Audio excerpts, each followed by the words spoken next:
कुछ महीने ऐसे ही कमाई होती रही तो वो दिन दूर नहीं जब मेरे बंटू का इलाज हो जाएगा और वो पूरी तरह ठीक हो जाएगा। बंटू दिनेश का 7 साल का बेटा था और उसके दिल में छेद था। उसके ऑपरेशन के लिए डॉक्टर ने काफी खर्चा बताया था। दिनेश जब भी शाम को घर लौटता तो बंटू अक्सर उससे पूछता, पापा आपने मेरे इलाज के लिए पैसे जोड़ लिए क्या? अब कुछ ही महीनों की बात है बेटा, मैं जल्दी ही तेरे इलाज के लिए पैसे जोड़ लूंगा। ऊपर वाले की दुआ से अपना पेप्सी पानी पूरी का धंधा बहुत अच्छा चल रहा है। सच्ची पापा? फिर तो मैं भी आपके साथ खेल सकूंगा, दौड़ूंगा, भागूंगा और आप देखना फिर तो रेस में मैं ही फर्स्ट आऊंगा। दिनेश की बीवी संध्या जब भी अपने बेटे को ये कहते सुनती तो वो कहती, तू बिल्कुल भी परेशान मत हो बंटू, मैं रोज मंदिर जाकर तेरे ठीक होने के लिए भगवान से प्रार्थना करती हूँ। तू देखना भगवान तुझे बहुत जल्द ठीक कर देंगे। एक दिन दिनेश के ठेले पर हीरू नाम का अधेड़ उम्र का आदमी उसकी पानी पूरी चखने आता है। वो नशे में होता है, तभी उसकी नजर दिनेश के गले पर जाती है। किसी ने ठीक ही कहा था इसके बारे में, इसका गल्ला तो लबालब नोटों से भरा हुआ है भाई। हीरू एक ठग, शराबी और जुआरी किस्म का आदमी था। उसका काम ही लोगों को ये सब बुरी लत लगाना था। दिनेश के भरे गले को देखने के बाद हीरू उससे कहता है, अरे सुना है कि तेरे बेटे को कोई बड़ी बीमारी है अभी है और उसके इलाज के लिए तुझे लाखों चाहिए? हाँ भाई सही सुना है, मुझे मेरे बेटे के इलाज के लिए कई सारे पैसों की जरूरत है। तो तुझे क्या लगता है इस ठेले से तू लाखों रुपए कम समय में कमा पाएगा? इसके लिए तो तुझे कई साल लग जाएंगे। हाँ लेकिन इसके अलावा मैं और कर भी क्या सकता हूँ भाई? देख इसमें मैं तेरी मदद कर सकता हूँ। अगर तुझे हफ्ते भर में ही 5 लाख रुपए कमाने हो तो मुझे आकर मिल लेना।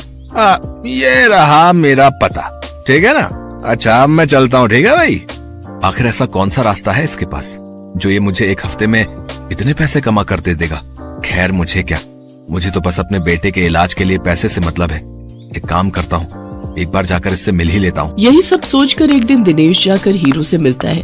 हीरू उसे ऐसे सपने दिखाता है कि दिनेश ज्यादा पैसे कमाने के लालच में उनके साथ जुआ खेलने लग जाता है। कल मैंने 1000 रुपए लगाकर 2000 कमाए थे। ऐसा करता हूँ आज ठेले की सारी कमाई ही लगा देता हूँ, एक दिन में डबल कमाई हो जाएगी।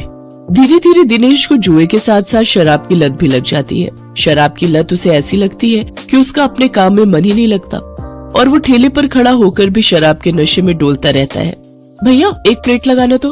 अरे लगता है इस आदमी ने तो शराब पी रखी है। चलो चलो हमें नहीं खानी इसकी पानी पूरी, चलो दूसरी वाली पानी पूरी खाने चलते हैं। धीरे धीरे दिनेश के सभी ग्राहक कट जाते हैं और वो सभी दूसरे पानी पूरी वालों के पास जाकर पानी पूरी खाते हैं। ये देख भोला और राजू बहुत खुश होते हैं। देखा भोला, अपनी चाल कामयाब हो गई ना? बिल्कुल सरकार, अब देखना उसकी पानी पूरी की तरफ तो कोई देखेगा भी नहीं, सब अपनी ही पानी पूरी खाएंगे। कुछ दिन ऐसे ही बीतते जाते हैं। अपने धंधे को मंदा देख दिनेश शराब और जुए की लत में और डूब जाता है और उसका बचा खुचा धंधा भी चौपट हो जाता है। ये सब देख संध्या और बंटू बहुत दुखी होते हैं। फिर बंटू अपनी माँ से कहता है, माँ अब तो मैं कभी भी ठीक नहीं हो पाऊंगा ना, पापा तो अब सारे पैसे शराब और जुए में ही उड़ा देते हैं। तू परेशान मत हो मेरे लाल, बस ऊपर वाले पर भरोसा रख, एक दिन सब कुछ ठीक हो जाएगा। सारा दिन नशे में धुत रहने और धंधा चौपट होने के कारण दिनेश के घर में खाने पीने के भी लाले पड़ जाते हैं। माँ अब तो घर में खाने के लिए भी कुछ नहीं बचा, अब तो लगता है भूख से ही हम सब मर जाएंगे। ऐसा नहीं कहते मेरे बच्चे, सुख दुख तो जीवन का हिस्सा है। आज बुरा वक्त आया है, कल अच्छा वक्त भी आएगा। ऐसे ही कुछ समय और बीत जाता है। फिर एक दिन उस बाजार में एक आदमी आता है जो सबको पर्चे बांट रहा होता है। तभी वो दिनेश के ठेले पर आता है। अरे सुनो भाई, पेप्सी पानी पूरी वाले, हमारे सेठ मंगल राम चाट भंडार वाले की तरफ से एक प्रतियोगिता होने जा रही है जिसमें सभी चाट वालों के बीच कंपटीशन होगा। जो भी इस प्रतियोगिता को जीतेगा उसे पूरे 5 लाख इनाम और साथ ही हमारे मशहूर मंगल राम चाट भंडार वाले बाजार में एक स्टॉल भी लगाने को मिलेगा। मंगल राम चाट भंडार बाजार, वहाँ तो बड़े बड़े लोग आते हैं चाट खाने के लिए। अरे तभी तो कह रहा हूँ, अगर जीत गए तो रोज की अच्छी खासी कमाई होगी और 5 लाख मिलेंगे वो अलग। मंगल राम चाट भंडार कोई ऐसी वैसी जगह नहीं थी, बल्कि शहर का फेमस चाट बाजार था जहाँ शहर के बड़े बड़े लोग चाट खाने आते थे और कई टूरिस्ट भी वहाँ आते थे। उस बाजार में चाट लगाने वालों की अच्छी खासी कमाई होती थी, लेकिन ये सब बातें जानते हुए भी दिनेश उस प्रतियोगिता में कोई खास दिलचस्पी नहीं दिखाता। मंगल चाट भंडार है तो मुझे क्या, मैं जहाँ हूँ वहीं ठीक हूँ, मुझे इन सब से कोई फर्क नहीं पड़ता। उधर भोला और राजू उस कंपटीशन के बारे में सुनकर आपस में कहते हैं, सुन भोला, इस कंपटीशन को तू जीते या मैं, मुझे कोई फर्क नहीं पड़ता, बस कोई और नहीं जीतना चाहिए।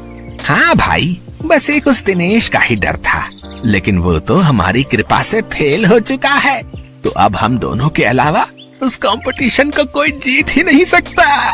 अगले दिन हीरो भोला और राजू से मिलने आता है। क्यों भाई, मान गए ना मुझे? आखिर मैंने शराब और जुए की लत लगाकर उस दिनेश के धंधे को चौपट कर ही दिया भैया। तुम्हारे एक बार कहने से ही तुम्हारे दुश्मन को कैसे ढेर कर दिया मैंने।